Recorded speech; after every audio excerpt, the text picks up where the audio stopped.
Hey guys, Johnny here, coming at you today with a gaming rant. I've been wanting to do some of these for quite a while, but haven't really thought of the structure of it, and in the end what I've opted for is just a no structure kind of rant and ramble about a specific topic. And today I wanted to talk about something that I find key in games, which is allowing you to own up to your mistakes.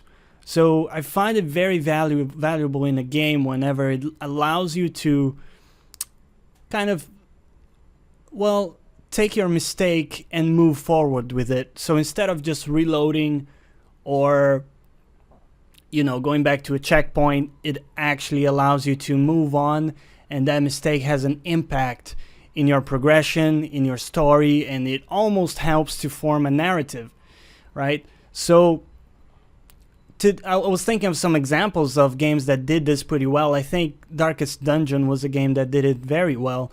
If you haven't played, Darkest Dungeon is kind of a dungeon crawler game where RNG plays a big part, and you're going through these dungeons with a squad. So for 4 squad members, things can go horribly wrong, and you can't really load back to any previous state.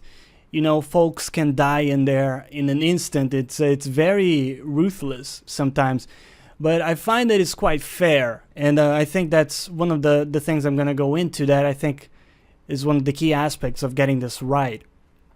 And then the other thing is, again, just allowing you to move forward and making the best out of a bad situation. I think that's something just so key and valuable in games because it adds to the immersion. So whenever you're forced to push through a situation where something has gone terribly wrong and you're able to circumvent that and get over that obstacle, I think that's just incredibly rewarding. So another game that I'm playing, if you're watching the channel, I'm playing XCOM 2, and also that's quite a tough game as well at times, and you can get bad rolls, you can get bad situations, and then all you gotta do is just move forwards. The other day I lost a member because I made a mistake. I placed him out of position, out of cover. He got shot. One turn, dead, ice cold. No chance for revival, nothing. And I was able to move past that. The game allowed me to say, hey, you fucked up. You can take it from here. You can still progress. It will set you back a little bit, but it will not kill your progression. You can, again, take it from here, right? So that was something that it was painful, as painful as it was losing that, because I name all my characters after real people. So it was actually painful to lose that squad member for me, but I think it adds to the experience. Another game that plays around with this is any of the Souls games. I've played all of them. I'm a big fan of the Souls games. And it also kind of has that. Even though it reloads to a previous bonfire whenever you die, you do any consumables you spend, you can't take that back. Once you use the consumables, they're gone, right? You can't reload a previous save. So it's interesting that that's kind of another way to add impact to your mistakes. So every time you die, that is something that impacts your progression. Another aspect of it, some Souls games have other mechanics that punish you. If you die multiple times, your HP goes down. There's all kind of sort of things that go into it. But then one of the key things as well is that it rewards you when your skill progresses. So those games, it's almost like equipment doesn't matter that much. It's way more about your progression as a player, mechanically speaking. The moment you're breaking through some kind of mechanical obstacle, then it's instantly obvious that you've moved up kind of a step in the ladder, in the progression of the game. And all of a sudden you can get through areas that were unthinkable prior, and that's not necessarily linked to you getting new equipment or anything like that. And the fact that you died 10-20 times in prior attempts, that does add to to that narrative that I'm talking about. Each of those deaths meant something in the sense that they either gave you some information or allowed you to practice some mechanical skill. So in a way, it does implement that, even though not as directly as a game like Darkest Dungeon does. But I think that's important, because other games that straight up just load a save. I've been playing some Hitman, the new fantastic game, the new not new, but the recent episodic Hitman game by Square Enix. I got like a steel box edition. Even tweeted a picture. It's a lovely edition with all the episodes in there. I've been playing a bunch of that. I'm almost done with the game, and it's a pretty cool game if you like stealth games. I would recommend it. But it's a game that is not that forgiving at all in terms of if you make a mistake.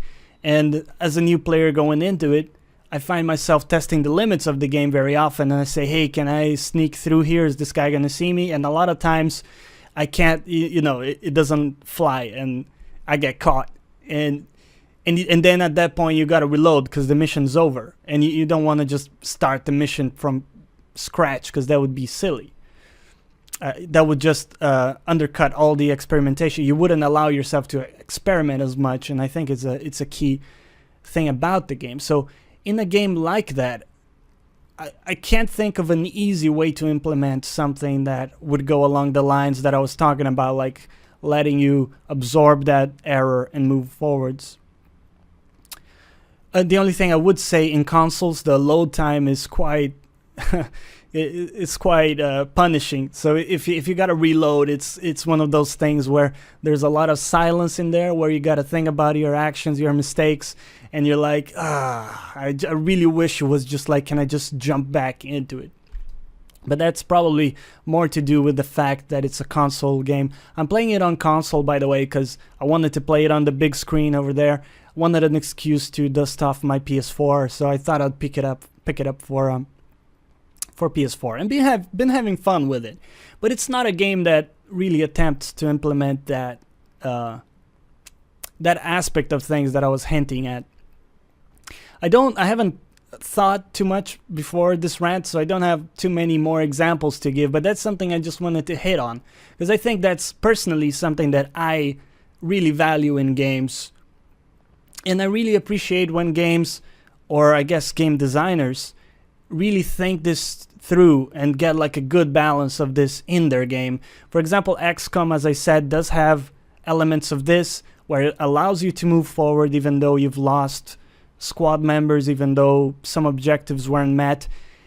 To some extent, some missions, if you fail some of the objectives, it will just force you to reload, which, I guess it's fine to me. It's not as hardcore, but it is fine. It's just, again, a design decision, right?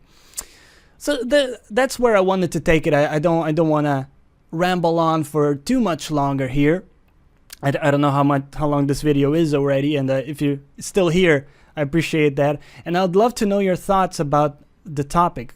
What do you think about gaming in general, or games in general, allowing you to move on whenever you make mistakes, making the best out of a bad situation, owning up to your mistakes? Is that important to you? Do you have any examples in mind with games that got it right, got it wrong?